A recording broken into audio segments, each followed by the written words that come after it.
Hi everyone, welcome to Gundam Time. My name is Andrea, and for today's video I am going to be doing well, I'll get into that in just a second, but because you may have probably never, actually I know you have never seen me without makeup and in my pajamas, but, and wearing a hat because I have dirty hair, but I just had shoulder surgery a week ago on my shoulder, and it's not as bad as the surgery that Nolan went through, my husband. Those of you guys who have been around, you know he just had shoulder surgery.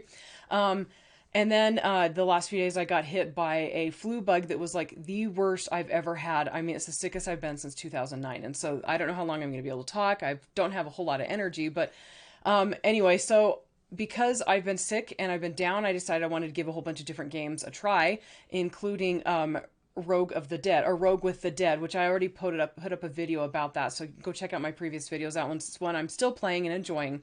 Anyway, but I decided to start a new series of videos for my gaming channel. And it is, if you slam an ad video in my face while I'm playing a game, you deserve to be mocked or adored on YouTube. That's the series name. Or in short, slammed in face game review. So what I'm going to be doing is, when I'm playing games I enjoy, I will I will what's it called? Screenwrite, right? Yeah, right? Gosh, guys, I'm not feeling great.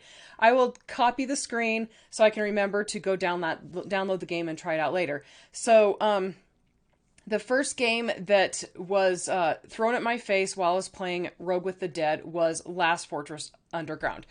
And a little bit of background on me. I didn't get into the zombie craze until I saw the movie World War Z, and I absolutely loved World War Z. It was so awesome.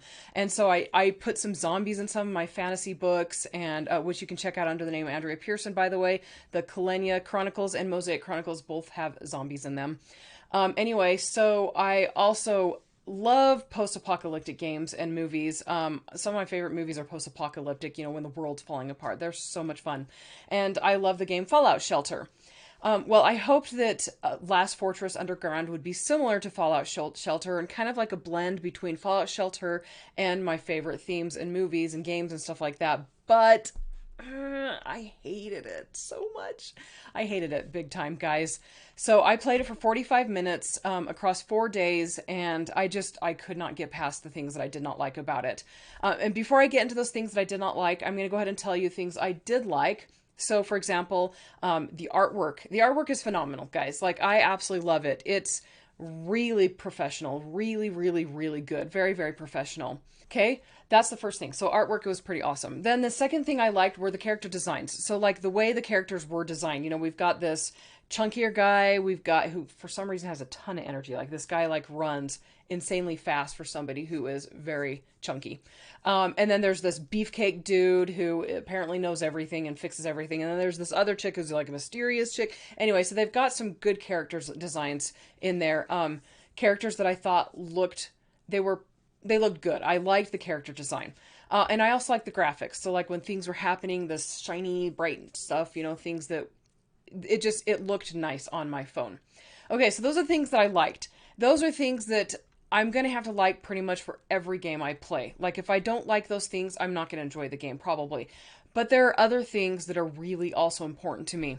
So the first of the things I did not like, actual gameplay. And that's a really big one. I mean, I just could not get into the game. So they meshed the story in with the game itself. So, and the fact that I don't like that is really crazy for an author, but I want story to be brief and to the point, and then I want it to get me back into the game ASAP. Like, I just did not like how I'm trying to get into this game, and then all of a sudden it pulls me out, and it's like, let's have this dialogue from these random characters that I don't care about yet.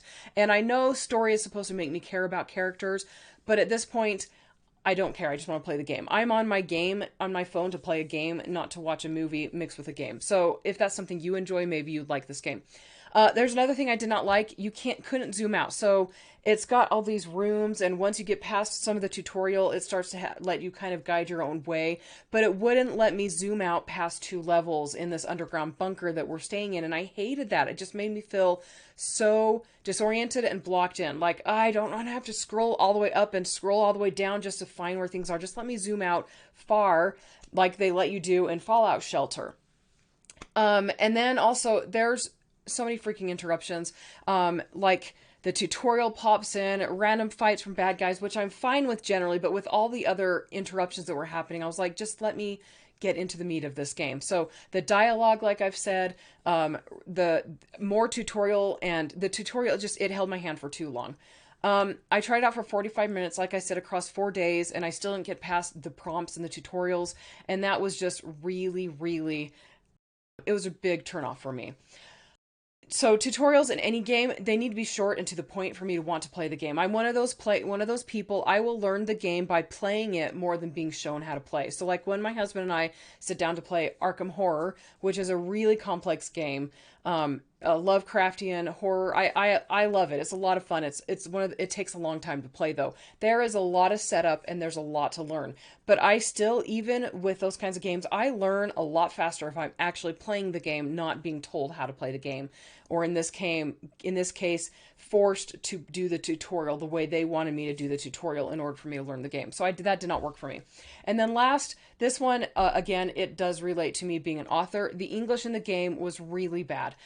Like really, really bad, very unprofessional. Like they'd have dialogue where somebody'd be like, "Yo, what's up, madame?" Or "Please, can you toss me that?" Gosh, I can't even think of any examples. My brain's totally fried right now. But very, very, very mixed slang in with very formal. So like, "Madame, how is your dinner tasting, yo?" And just all over the place. There was a lot of missing punctuation. There was a lot of misspellings. There was a lot of skipped words. It read like a bad English translation, which I am okay with bad English translations, but for a game that has had this much money thrown at it, has been around for this many years. It came out in 2002. It's 2020. So it's been almost 3 years now since this game was released. Actually, it might be just over 2 years. They should have somebody who speaks English fluently, and not just like a fluent speaker, but somebody who's trained in the English language, go over the dialogue and the instructions and make sure it is written in not proper English. Like, I don't care if there's slang or things like that. It just needs to make sense to an English speaking person, because this game is approached at me or tossed in my face on an English speaking platform. So it needs to be at least at my level.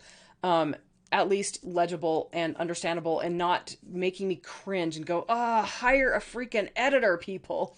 Anyway, so yeah, I feel kind of passionate about that. And honestly, I'm going to say this right now. I don't care if it's bad English if the game is good. Like, I overlook things like that. I will overlook a lot of problems if I'm enjoying the game, but I was not enjoying the game. And so the English, really, it just was like the icing on the cake, or the nail in the coffin, the straw on the camel's back. It did not work for me. Anyway, so like I said, if the pros on my list sound like something that you would be interested in, and if the cons on my list don't deter you, then you actually might really enjoy Last Fortress Underground. Like, it might be something you'd get into. So give it a shot. But if you're similar to me, and if the things I've mentioned would drive you nuts, then steer very clear of it. Okay, so that's it for this review. So here are the rules I am going to be following for future slammed in face game reviews. Like, if you're slamming your game in my face, you deserve a review, and you probably want one anyway because it helps spread the news, right? Anyway, so first rule, the game must come from an ad I get while playing another game. Duh, right? Seems kind of obvious. Second rule, I won't be reviewing every single ad or every single game that comes my way. So, for example, I am never going to play Wordle. And I'm not going to play Scrabble or those swipe the words, see if you can find. I tried that and I hated it. I just don't get into those kinds of games. Second or third, even if I don't like a game at the start, I will give it 30 minutes to 45 minutes to win me over. If by the end of that 30 to 45-ish minutes, I still don't like it, I am uninstalling, which is what I did with Last Fortress Underground. And then last, if I like the game after 45 minutes, I'll keep playing it until I get the hang of it. Then I'll put up a video, kind of like what I did with my Rogue with the Dead. And I promise I'll most likely be wearing non-pajamas and makeup and have my hair done the next video. Fingers crossed. I do have a surgery coming up December 14th, so we'll see. That's December 14th, 2020 for you future watchers. Anyway, so make sure you're subscribed so you can follow me on this epic journey of get out of my face if you don't want my honest opinion review videos. Hit the like the button, comment below if you've tried this game out, or if you want to try it out, if you decide to try it out and want to let me know what you thought of it. And come join my Discord server. I'm going to put the link in the description, which I haven't been doing a lot lately, but I'm going to do it now, okay? All right, and I'll talk to you all later. Bye.